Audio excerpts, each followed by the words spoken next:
Sir BJP ಅವ್ರಿಗೆ ತಿಕ್ಕಟ್ಟ ಬೇಕಿತ್ತ ಹಾಗಾದ್ರೆ? ನೋಡಿ, ಖಂಡಿತ BJP ಅವ್ರಿಗೆ ಇದೇ ಯಾವ ರೀತಿಯಾದಂಥದ್ದು ಅವಶ್ಯಕತೆ ಇರಲಿಲ್ಲ. ಪ್ರಶಾಂತ್ ಅವ್ರು ಹೇಳಿದಾಗೆ ಇದೆಲ್ಲವೂ ಕೂಡ ಒಂದು ರೀತಿ ಕಾಂಗ್ರೆಸ್ಸಿನ ಪ್ರೀ ಪ್ಲ್ಯಾಂಡ್ ಆಗಿರುವಂಥ ಒಂದು ಯೋಜನೆ. ಯಾಕಂದರೆ ಇವರು ನೆನ್ನೆನೇ ರಾಜ್ಯಪಾಲರ ಕಚೇರಿಯಿಂದ ಅವ್ರಿಗೆ ಮಾಹಿತಿ ಹೋಗಿದೆ. ರಾಜ್ಯಪಾಲರು ಅವರೇನೋ ನೆನ್ನೆ ಎಲ್ಲೋ ಇದ್ದವ್ರನ್ನ ಕರ್ಕೊಂಬಂದು ರಾಜ್ಯಪಾಲರು he has a long history, parliament history ಇದೆ ಅವರಿಗೆ.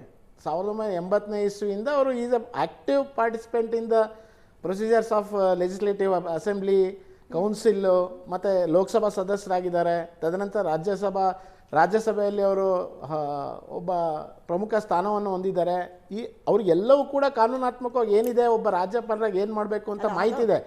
ನಿನ್ನೆ ಇದೆಲ್ಲವೂ ಕೂಡ ಅವ್ರಿಗೆ ಭಾಷಣ ಪ್ರತಿ ತಲುಪಿದ ತಕ್ಷಣ ಕಸ್ಟಮರಿಯಾಗಿ ಸಂವಿಧಾನಾತ್ಮಕವಾಗಿ ಏನಿದೆ ಅನ್ನುವಂಥದ್ದನ್ನು he has followed the procedure, ಮಾಹಿತಿಯನ್ನು ಕೊಟ್ಟಿದ್ದಾರೆ. ನೀವು ಈ ಭಾಷಣದಲ್ಲಿ ಏನು ಕಳಿಸಿದ್ದೀರಾ ಇದು ಸರಿ ಇಲ್ಲ, ಇದನ್ನು ಸರಿಪಡಿಸ್ಕೊಂಡು ಬನ್ನಿ ಅನ್ನುವಂಥದ್ದನ್ನು. ಆದರೆ ಸಿದ್ದರಾಮಯ್ಯನವರು ಒಂದು ಸ್ಟ್ಯಾಂಡ್ ಸ್ಟಿಲ್ ಆಗಿರೋವಂಥದ್ದನ್ನು ತರಬೇಕು. ಇದ್ರ ಮೂಲಕ ರಾಜ್ಯಪಾಲರು ಹೌಸಿಗೆ ಬರಬಾರ್ದು, ಹೌಸ್ ಸಸ್ಪೆನ್ಷನ್ನಿಗೆ ಹೋಗಬೇಕು.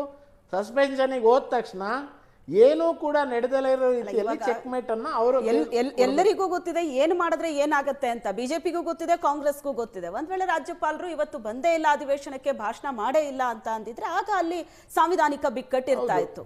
ರಾಜ್ಯಪಾಲರು ಬಂದ್ರು, ಒಂದು ಲೈನಲ್ಲಾದ್ರೂ ಭಾಷಣ ಮಾಡ್ಲಿ, 4 ಲೈನಲ್ಲಾದ್ರೂ ಭಾಷಣ ಮಾಡ್ಲಿ, ಸರ್ಕಾರ ಬರ್ಕೊಟ್ಟಂತಹ ಆ ಭಾಷಣ ಅಂಗೀಕಾರ ಆಗತ್ತೆ ಅನ್ನೋದು ಅವರಿಗೂ ಗೊತ್ತಿತ್ತು. ಈಗ ಕಾಂಗ್ರೆಸ್ ಅವ್ರು ಪಟ್ಟಿಡಿದ್ರು ಭಾಷಣ ಪೂರ್ತಿ ಮಾಡಿ ಅಂತ, ಅವರಿಗೂ ಗೊತ್ತಿದೆ ಒಂದೇ ಲೈನಲ್ಲಿ ಭಾಷಣ ಮಾಡಿ ಹೋದ್ರು ಅದು ಅಂಗೀಕಾರ ಆಗತ್ತೆ ಅಂತ. ಒಟ್ನಲ್ಲಿ ಅಲ್ಲೊಂದಷ್ಟು ದೊಡ್ಡ ಹಂಗಾಮ, ಹೈ ಡ್ರಾಮಾ ಕ್ರಿಯೇಟ್ ಅಂತೂ ಮಾಡುದು. ಸೊ ಇದೊಂದು ಪೊಲಿಟಿಕಲ್ ಆಂಗಲ್ ಅಂತ ಹೇಳ್ಬೋದು. ಈ ರಾಜ್ಯದ, ಈ ದೇಶದ ಇತಿಹಾಸದಲ್ಲಿ ಅತಿ ಹೆಚ್ಚು ರಾಜ್ಯಪಾಲರನ್ನ ನೇಮಕ ಮಾಡಿರುವಂಥ ಪಕ್ಷ ಯಾವುದು? ಈ ತಿಕ್ಕಾಟ 1966ನೇ ಇಸ್ವಿಯಲ್ಲೇ ಹೈಕೋರ್ಟ್ ಮೆಟ್ಲೇರಿದೆ ಪಶ್ಚಿಮ ಬಂಗಾಳದಲ್ಲಿ. ಅಲ್ಲಿ ಅವರು ಸ್ಪಷ್ಟವಾಗಿ ಹೇಳ್ಬಿಟ್ಟಿದ್ದಾರೆ, ಇದು ಏನೇ ಅವರು ಭಾಷಣದ ಪೂರ್ತಿಯಾಗಿರುವಂಥದ್ದನ್ನು ಮಾಡಲಿಲ್ಲ ಅಂತಂದ್ರೆ ಇಟ್ ಈಸ್ ಇರ್ರೆಗ್ಯುಲಾರಿಟಿ, ಬಟ್ ಸಾಂವಿಧಾನಿಕ ಕರ್ತವ್ಯ ಅಂತ. ಆದರೆ ಇವರಿಲ್ಲಿ ಮಾಡಿರೋಂಥದ್ದೇನು, ಇವರಿಲ್ಲಿ ಭಾಷಣದ ಪ್ರಾರಂಭದಿಂದನೇ ಕೇಂದ್ರ ಸರ್ಕಾರನ ದೂಷಣೆ ಮಾಡುವಂಥ ಪ್ಯಾರಾಗಳಲ್ಲಿ 2ನೇ ಪ್ಯಾರದಿಂದನೇ ಪ್ರಾರಂಭ ಮಾಡಿಬಿಟ್ಟಿದ್ದಾರೆ. ಇವ್ರ ಉದ್ದೇಶ ಇರೋಂಥದ್ದು ಹೌಸ್ ನಡೆಸಬೇಕು ಅಥವಾ ಸದನದ ಮೂಲಕ ತನ್ನ ಏನು ಸರ್ಕಾರ ನಡೆದಿರೋಂಥ ಹಿನ್ನೋಟ ಮತ್ತು ಮುನ್ನೋಟ ಹೇಳಿಸೋಂಥ ಉದ್ದೇಶನೇ ಇಲ್ಲ ಈ ಸರ್ಕಾರಕ್ಕೆ. ಈ ಇಡೀ ಸದನ ಕರೆದಿರೋಂಥ ಉದ್ದೇಶನೇನು? ಸಂಪೂರ್ಣವಾಗಿ ಈ ಸದನದ ಮೂಲಕ, ಈ ಭಾಷಣದ ಮೂಲಕ ಕೇಂದ್ರದ ಮೇಲೆ ದೊಡ್ಡ ಗೂಬೆಯನ್ನು ಕೂರಿಸುವಂತ ಕೆಲಸವನ್ನು ಮಾಡುವಂತ ಪ್ರಯತ್ನ ಮಾಡಿದ್ರು. ಅದಕ್ಕೆ ಸರಿಯಾದಂತ ಉತ್ತರವನ್ನು ಗವರ್ನರ್ ಕೊಟ್ಟಿದ್ದಾರೆ. ಹಿಂಗೆ ಆಗಿದೆ ಅಂತ ಈ ಬೆಳವಣಿಗೆ ನೋಡಿದ್ರೆ ಕೇಂದ್ರದ ಮೇಲೆ ಗೂಬೆ ಕೂರಿಸುವಂತ ಒಂದು ಪ್ರಯತ್ನದ ಭಾಗವಾಗಿ ನಡೆಯಿತು. ಖಂಡಿತ ಅಮ್ಮ. ಶ್ರೀಯುತ ಪ್ರಶಾಂತ್ ನಾಥ್ ಅವರು ಹೇಳಿದ್ದು ಬಹುಪಾಲು ವಿಷಯಗಳನ್ನು ನನಗೆ ಸಹಮತ ಇದೆ. ಹಾಗೆ ನಮ್ಮ ಶಾಸಕ ಹೇಳಿದ್ದಕ್ಕೂ ನನ್ನ ಸಹಮತ ಇದೆ ಅಮ್ಮ. ಹೀಗೇನಾಗುತ್ತೆ, ಒಂದು ವಿಷಯವನ್ನು ನಾವು ರಾಜ್ಯದಲ್ಲಿ ಗಮನವನ್ನು ಬಹಳಷ್ಟು, ಯಾಕಂದರೆ ಪಕ್ಷವನ್ನು ಪಕ್ಕಕ್ಕೆ ಇಡೋಣ. ರಾಜ್ಯದ ಮರ್ಯಾದೆ, ಗೌರವ ಇವತ್ತಿನ ದಿವಸ ಬೀದಿ ಪಾಲಾಗಬಾರ್ದು. ರಾಷ್ಟ್ರ ಮಟ್ಟದಲ್ಲಿ ಕರ್ನಾಟಕಕ್ಕೆ ತಂದೆ ಆದಂಥ ಒಂದು ಕೀರ್ತಿ ಇದೆ, ಗೌರವ ಇದೆ, ಘನತೆ ಇದೆ.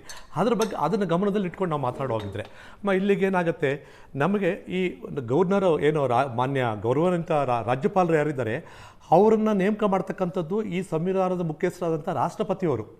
ಯಾವ ಕಾರಣಕ್ಕೆ ನೇಮಕ ಮಾಡ್ತಾರೆ? ರಾಜ್ಯ ಮತ್ತು ಕೇಂದ್ರದ ಮಧ್ಯೆ ಸಂಘರ್ಷಗಳು ಉಂಟಾದಾಗ, ಸಮಸ್ಯೆಗಳು ಉಂಟಾದಾಗ ಸಮನ್ವಯವನ್ನು ಸರಿದೂಗಿಸ್ಕೊಂಡು ಹೋಗಲಿ ಅಂತಕ್ಕಂಥದ್ದು ಒಕ್ಕೂಟ ವ್ಯವಸ್ಥೆಯಲ್ಲಿ ಇರ್ತಕ್ಕಂಥ ಅಪೇಕ್ಷೆ. ಆ ಅಪೇಕ್ಷೆಯನ್ನು ಈಡೇರಿಸಲಿಕ್ಕೋಸ್ಕರ ಆಗಿರ್ತಕ್ಕಂಥ ಒಂದು ನೇಮಕಾತಿ ರಾಜ್ಯಪಾಲರ ಹುದ್ದೆ. ಇದು ಬಹುಶಃ ಸಾಮಾನ್ಯ ಜ್ಞಾನ, ಇದು ಪ್ರತಿಯೊಬ್ಬರಿಗೂ ಇರಬೇಕಾಗಿರ್ತಕ್ಕಂತಹ ಸಾಮಾನ್ಯ ಜ್ಞಾನ. ಈಗ ಈ ಒಂದು ಸಂಕಷ್ಟಮಯ ಸ್ಥಿತಿಯಲ್ಲಿ, ಸಂಘರ್ಷಮಯ ಸ್ಥಿತಿಯಲ್ಲಿ ಮಾನ್ಯ ರಾಜ್ಯಪಾಲರು, ಗೌರವಾನ್ವಿತ ರಾಜ್ಯಪಾಲರು ನಡೆಯಾಗಿರಬೇಕಾಗಿತ್ತು ಸಂವಿಧಾನಬದ್ಧವಾಗಿ. ಇವತ್ತಿನ ದಿವಸ ನೀವು ಮಾಡಿರ್ತಕ್ಕಂಥದ್ದೇನು? ಇವತ್ತಿನ ದಿವಸ ಲೋಕಸಭೆಯಲ್ಲಿ ಚರ್ಚೆಯಾಗಿ ಅಂಗೀಕಾರ ಆಗಿರ್ತಕ್ಕಂಥ ಒಂದು ಮಸೂದೆ, ಆ ಮಸೂದೆಯನ್ನು ಜಾರಿಗೆ ತರ್ತಕ್ಕಂಥದ್ದು ರಾಜ್ಯಗಳ ಕರ್ತವ್ಯ. ಧಿಕ್ಕರಿಸಬೇಕಾ ಅಥವಾ ಪ್ರಶ್ನೆ ಮಾಡಬೇಕಾ ಇರತಕ್ಕಂಥ ಅವಕಾಶ ಎಲ್ಲಿ? ಮಾನ್ಯ ನ್ಯಾಯಾಲಯಕ್ಕೆ ಹೋಗಬೇಕು. ಆ ಒಂದು ಅವಕಾಶವನ್ನು ಕೈಬಿಟ್ಟು ಏನು ನಿಮ್ಗಿರ್ತಕ್ಕಂಥ ಒಂದು ಅವಕಾಶ ಏನಿತ್ತು ನ್ಯಾಯಾಲಯಕ್ಕೆ ಹೋಗಬೇಕಾಗಿತ್ತು, ಆ ಅವಕಾಶವನ್ನು ಕೈ ಬಿಟ್ಟು ಈ ರೀತಿ ತುರ್ತಾಗಿ ದಿಢೀರಂತ ನೀವು ಮಾರ್ಚಲ್ಲಿ ಕರಿಬೇಕಾಗಿತ್ತು, ಜನವರಿಯಲ್ಲಿ ಕರೆದಿದ್ದೀರಿ. ಆದರೆ ಸರ್ಕಾರಕ್ಕೆ ಸ್ಪಷ್ಟವಾದಂಥ ಒಂದು ದುರುದ್ದೇಶ ಸ್ಪಷ್ಟವಾಗಿದೆ ಅಂತಕ್ಕಂಥದ್ದು ನನ್ನ ರಾಜ್ಯದ ಜನತೆಗೆ ಮಂದಟ್ಟಾಗಿದೆ. ನನಗನ್ಸುತ್ತಮ್ಮ 3 ಉದ್ದೇಶಗಳಲ್ಲಿ ಕೆಲವೊಂದು ವಿಷಯಗಳನ್ನು ನೀವು ಪ್ರಸ್ತಾಪ ಮಾಡ್ತೀರಿ, ಅದು ನಾನು ಭಾಳಷ್ಟು ನೇರವಾಗಿ ಹೇಳ್ತೀನಿ. ಅಮ್ಮ, ಸರ್ಕಾರ ಇವತ್ತೇನಾಗಿದೆ, ರಾಜ್ಯದ ಎಲ್ಲ ಜನತೆಯ ದೃಷ್ಟಿಯಲ್ಲೇ ಇವತ್ತೊಂದು ದಿವಸ ಚೀಕಾರವನ್ನು ಹಾಕಿಸ್ಕೊಳ್ಳುವಂಥ ಪರಿಸ್ಥಿತಿ ಬಂದಿದೆ. ಭ್ರಷ್ಟಾಚಾರದಲ್ಲಿ ಇವತ್ತೊಂದು ದಿವಸ ಮುಂಚೂಣಿಯನ್ನು ಪಡೆದಿದೆ. ಇವತ್ತು ದೇಶದಲ್ಲಿ ಯಾವ ಒಂದು ಸ್ಥಿತಿಯಲ್ಲಿದ್ದೀವಿ ಅಂತಕ್ಕಂಥದ್ದನ್ನು ಇವತ್ತು ನರೇಗಾದಲ್ಲೇ ಇವತ್ತೊಂದು ದಿವಸ ನಾವು 3ನೇ ಸ್ಥಾನವನ್ನು ಭ್ರಷ್ಟಾಚಾರದಲ್ಲಿ ಹೊಂದಿದ್ದೀವಿ. ದೇಶ ಮಟ್ಟದಲ್ಲಿ ನಮ್ಮ ಕರ್ನಾಟಕ ರಾಜ್ಯ 3ನೇ ಸ್ಥಾನ ಭ್ರಷ್ಟಾಚಾರದಲ್ಲಿ. ಭದ್ರತೆಯ ವಿಷಯದಲ್ಲಿ ವೈಫಲ್ಯವನ್ನು ಕಾಣ್ತಿದೆ, ಬೆಲೆ ಏರಿಕೆ ಆಗಿದೆ.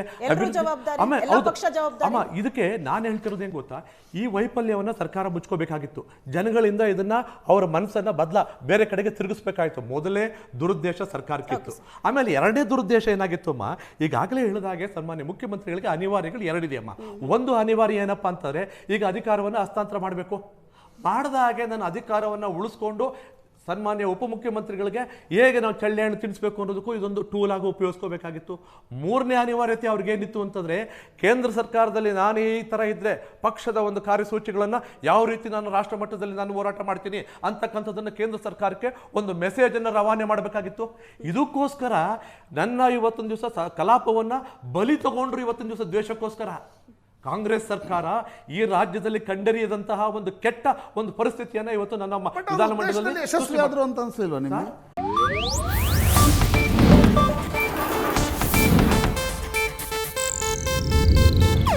ಇದು ಏಷ್ಯಾನೆಟ್ ನ್ಯೂಸ್ ನೆಟ್ವರ್ಕ್ ಪ್ರಸ್ತುತಿ.